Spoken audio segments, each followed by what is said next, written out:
Halo guys, kami dari kelompok 5 untuk studi lapangan psikologi pendidikan, pendidikan non formal. Nah, kali ini kita ada di PKBM Bina Insan Mandiri. Yuk kita cari tahu lebih dekat tentang sekolah ini. Oke, lanjut.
Yang jelas berangkat dari keprihatinan tadi tuh, bahwa hari gini orang mau sekolah mau susah gitu kan, orang mau pinter repot, padahal segalanya dimulai dari pendidikan. Jadi faktor yang menjadi prioritas kita kan bagaimana memerangi kebodohan kemiskinan ini. Kaum marginal ini jangan dijadikan seolah-olah ini masalah kan gitu. Jadi kemiskinan itu sebenarnya nggak masalah kalau dia ada pembekalan kan gitu.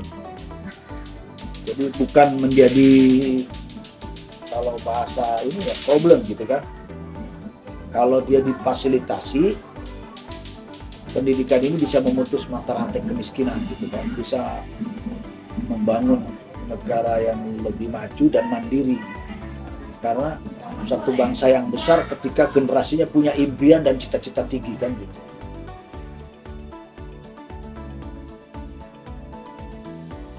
Awalnya kita ditentang. Karena kan dulu segmen yang saya garap memang anak-anak spesial semua. Kalau bahasa orang Betawi nyebutnya anak-anak karakter yang model kucing garong, belatung nangka, ular kadut ya kan. Jadi orang-orang spesial, wah, ntar bikin masalah lagi nih orang ini. Jadi memang apa ya, nggak enak orang dapat predikat orang apa ya. Padahal saya mau bikin yang komunitas preman ini, saya tarik biar jadi primus, pria musola gitu kan. Betul-betul. Karena saya dulu kan tumbuh besar di pasar, di terminal. Sebenarnya tergantung, anak-anak itu tergantung siapa yang melingkari dia sebenarnya, yang mengarahkan, yang membimbing. Ketika anak-anak ini berada di bawah orang-orang yang dewasa tapi tidak memberikan arahan atau tidak menjadikan ini punya masa depan lebih baik, tapi justru dihancurkan masa depannya, dieksploitasi, dimanfaatkan gitu kan, sehingga mereka dijerumuskan. Makanya nih kategori anak-anak gini ABK, anak-anak yang berhadapan dengan hukum, ABH dan ABK.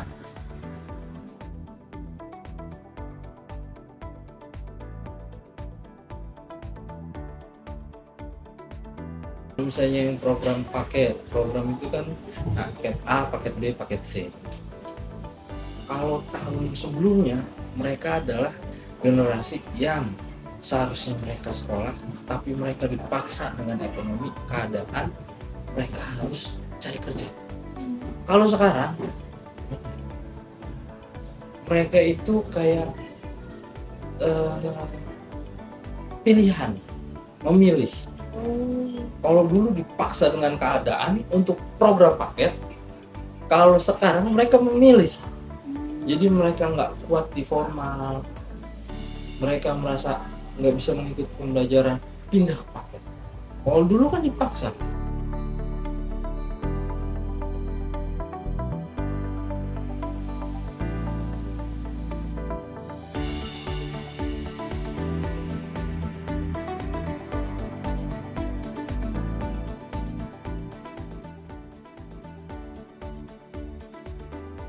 standar yang dimiliki oleh formal, walaupun realita di lapangannya non formal tidak bisa disamakan, informal tidak bisa disamakan karena memiliki ciri khasnya sendiri. Contoh dari peserta didik, kalau teman-teman kan biasanya sekolah seumuran ya, Iya. ada nggak yang tiba-tiba 1 orang atau 5 orang itu udah berkumis, udah berjenggot gitu, udah nenteng anak, nggak ada kan Iya. di kelas. Nah itu jadi khasnya, karena kan ini bisa dibilang kan di situ ada tertulis juga long life education atau pendidikan sepanjang hayat. Ya artinya sampai orang itu wafat, ya kewajiban dia buat menuntut ilmu itu nggak putus. Iya. Gitu.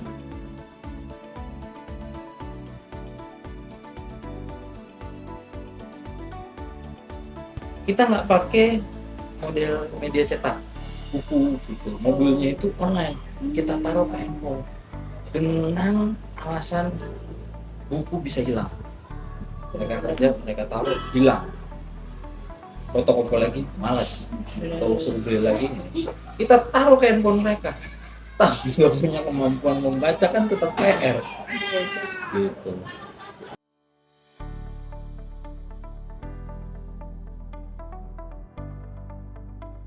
Ada, tapi balik lagi mau atau tidak.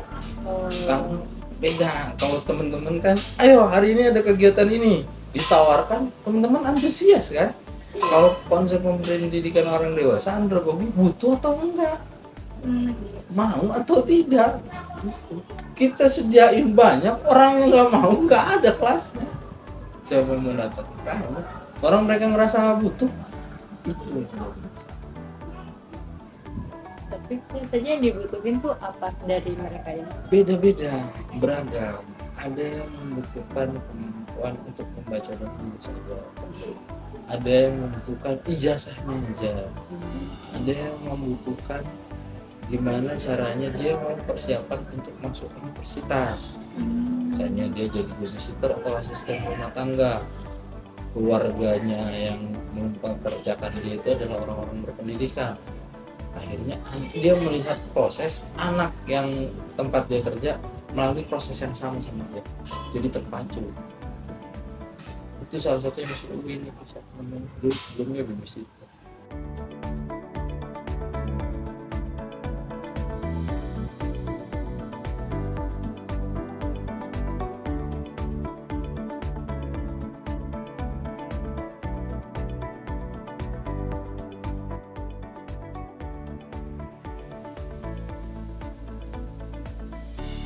Indikatornya kalau misalnya secara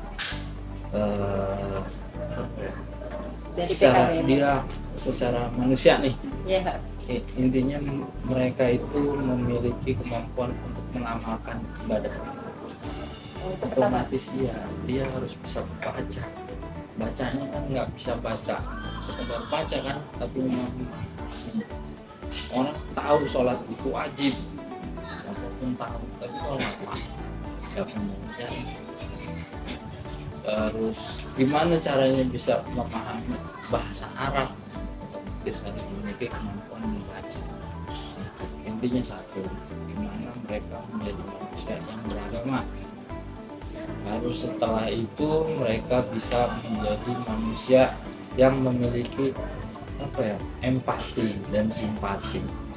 Bukan target kita bukan bisa jadi orang pandai, cendekiawan, tiba-tiba yang mau belajar lebih lama gitu dia tiba-tiba. Tapi dia memiliki kemauan.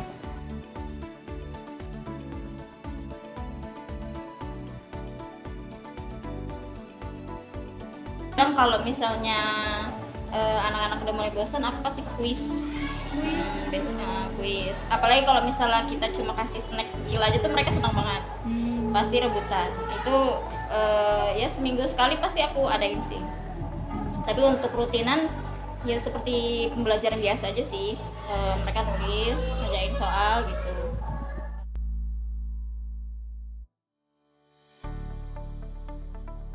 Perbedaan pemahaman yang ada yang udah bisa baca, ada yang udah bisa hitung gitu.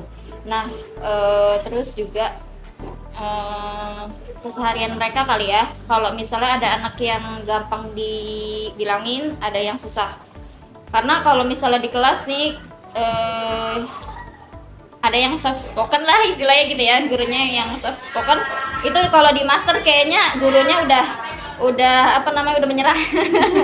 Jadi kita tuh harus mode galak gitu istilahnya, karena anak-anak ketika mereka bercanda itu memang kadang kan ya mungkin di sekolah lain juga sama kali ya, pukul, tendang kayak gitu kan masih ada suka gitu ya. Jadi kalau gurunya nggak galak tuh anak-anak wah luar biasa. Paling juga tantangannya lagi anak-anak yang ngantuk itu kayaknya biasa sama deh kayaknya di sekolah lain juga. Iya, pasti, kayak pasti. gitu. Apalagi ya Lagi masa-masa aktif juga.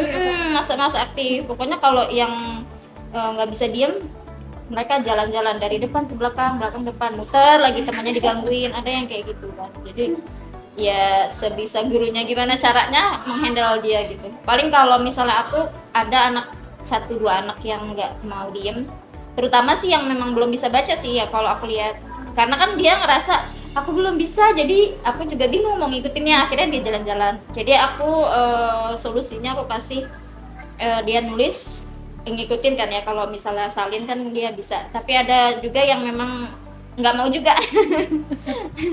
1-2 anak lah, sisanya mah mereka oke aman-aman aja. Paling gitu sih ya tantangannya.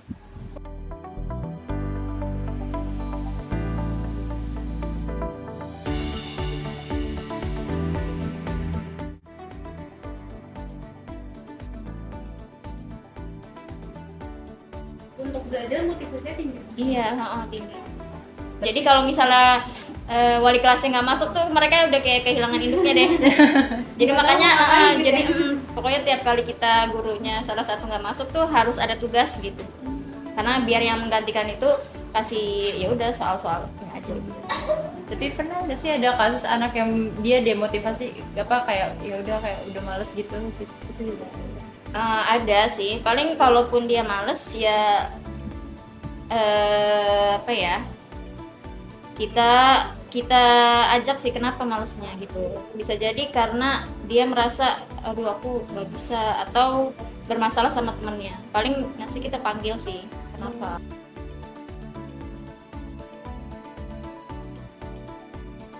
Kita di tempat khusus sih, karena kalau misalnya memang mereka nggak bisa, kalaupun kita paksa mereka nggak akan bisa. Jadi pasti yaudah sebisanya gitu. Kalaupun misalnya temennya bisa menulis 1 papan penuh nih, mereka request, Kak aku maunya cuma segitu aja ya, cuma 3 baris, ya silahkan. Jadi ya udah sebisanya aja gitu. Kalaupun ya mengikuti kemauan mereka supaya mereka tetap mau belajar, mau sekolah gitu.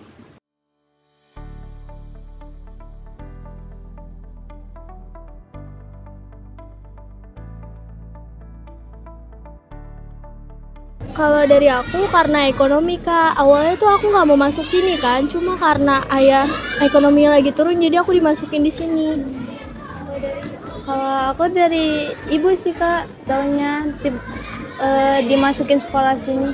Berarti kalau ini emang ditawarin sama ibu gitu. Iya. Kalau misalkan Aku sama ayah.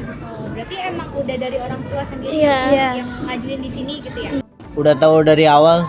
Iya, sama. Dari TK sih. Kalau saya baru-baru ini di sini. Kalau saya mah dari kakak. Berarti kakak yang nyaranin masuk sini. Iya. Kamu siapa yang nyaranin masuk sini? Kakak juga. Iya.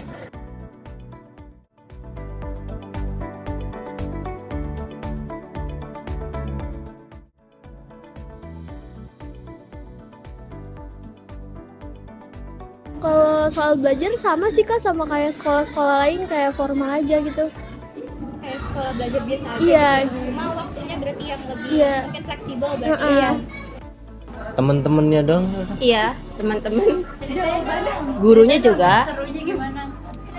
Serunya kita tuh di sini sama gitu. Terus juga nggak ada yang beda-beda. Beda-bedakan.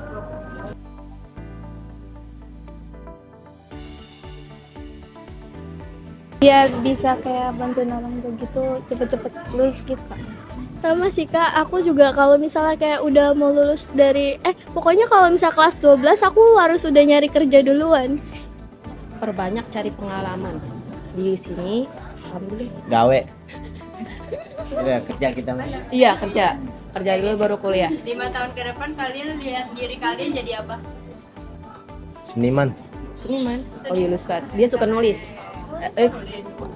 Pelukis. Banyak kapan baik kita mau pelukis kita. Dia punya channel sendiri pelukisnya. Mungkin Kerja sih. kerja. Pedagang. Kalau bantuin ibu aja dulu. Oh, bantu ibu. Bisa bisnis. Iya.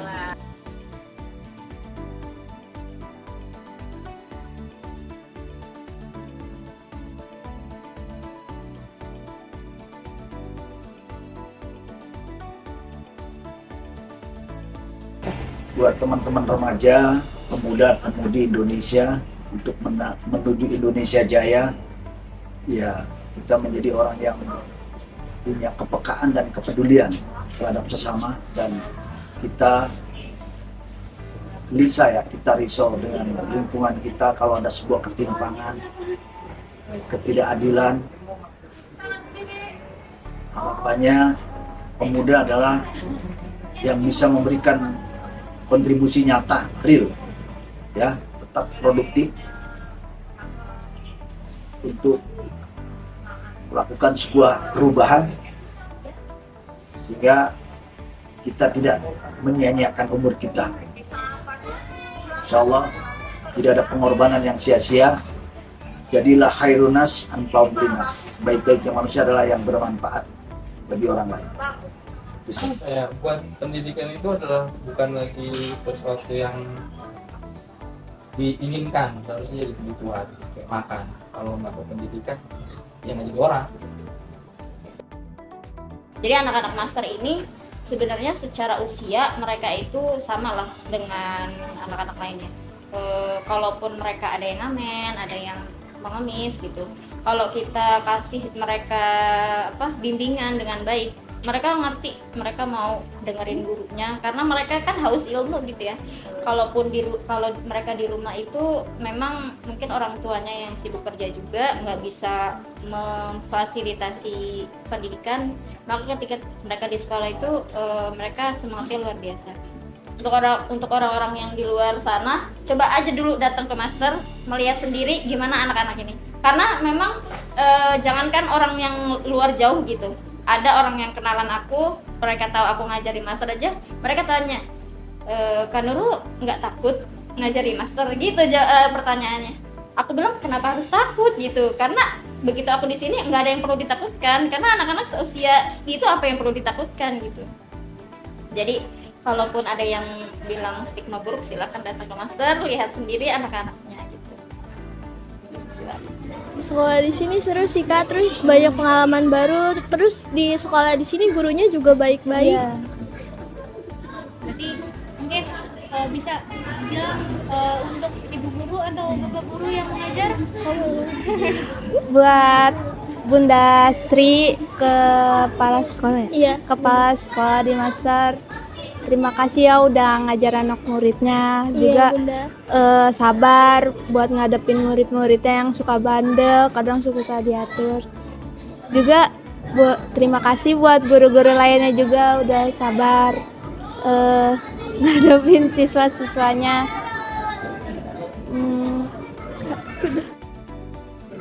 Buat Bang Alpis